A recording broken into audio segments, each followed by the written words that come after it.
तुमसे तुम तक में आ चुका है धमाकेदार ट्विस्ट, जहां हो चुका है अब आर्या का जलंधर से आमना सामना। जी हां, पर ये सब कैसे होता है और आखिर क्यों जलंधर पिछले 20 सालों से आर्या और झंडे के पीछे पड़ा हुआ है। वो आज अपनी रिहाई का इंतजार कर रहा था सिर्फ और सिर्फ आर्या की मौत पे कफन चढ़ाने के लिए। जी हां, मगर ये सब कैसे होता है और आखिर क्यों जलंधर पीछे पड़ा हुआ है आर्या के, जहां आर्या को मारने के लिए उसने लंदन में कोरिया से शार्प शूटर भी मंगवा रखे होते हैं ताकि वो लंदन में ही आर्या को खत्म कर दे। मगर ये बात पहले ही पता चल जाएगी अब झंडे को, जिसके बाद अब झंडे उसका लंदन जाने का प्लान कैंसिल कर देगा। और तो और इस चीज का एहसास होने वाला है अनु को, जहां अनु भगवान के सामने हाथ जोड़ के खड़ी होगी और उसे एहसास होगा कि आर्य सर खतरे में है, तो वहीं वो भगवान से प्रार्थना कर रही होगी आर्य सर के लिए। मगर इसे कैसे होता है दोस्तों, आपको बताते हैं। जहां एक तरफ मीरा ने तो अपनी सारी कोशिशें कर ली होती है कि भाई किसी भी तरीके से अनु आर्य सर से ना मिल पाए, तो वहीं जैसे ही फरीदाबाद वाली ब्रांच का सारा काम कंप्लीट हो जाता है, तो वहीं जैसे अनु वहां से निकलने वाली होती है,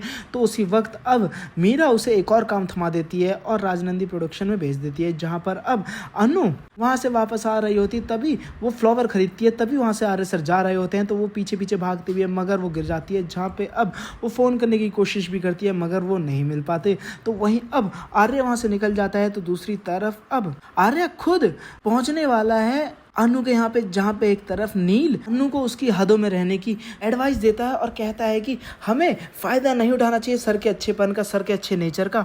तो एक एम्प्लॉय को बॉस से अपने कायदे में ही रहना चाहिए, एक एम्प्लॉय को एम्प्लॉय की तरह ही रहना चाहिए।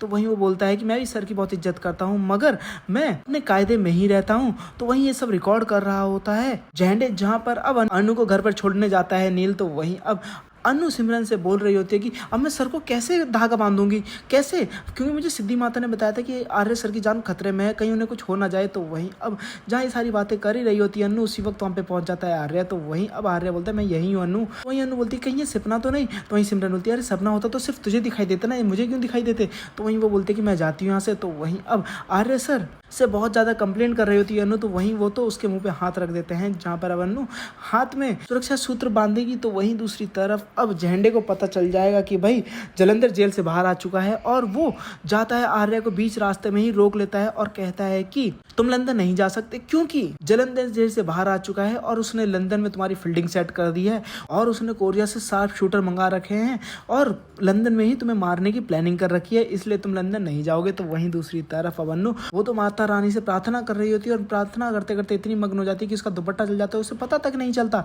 वेल दोस्तों, आपको क्या लगता है कि आखिर जलंधर और आर्या की दुश्मनी किस वजह से है? आखिर इन दोनों की दुश्मनी इतने सालों से क्यों है? तो वहीं अब क्या अनु अपने आर्य सर को जलंधर से बचा पाएगी या फिर नहीं? आपको क्या लगता है? मैं कमेंट बॉक्स में कमेंट करके जरूर बताएं। साथ ही से लेटेस्ट अपडेट लेने के लिए मेरे चैनल को सब्सक्राइब करना ना भूलें।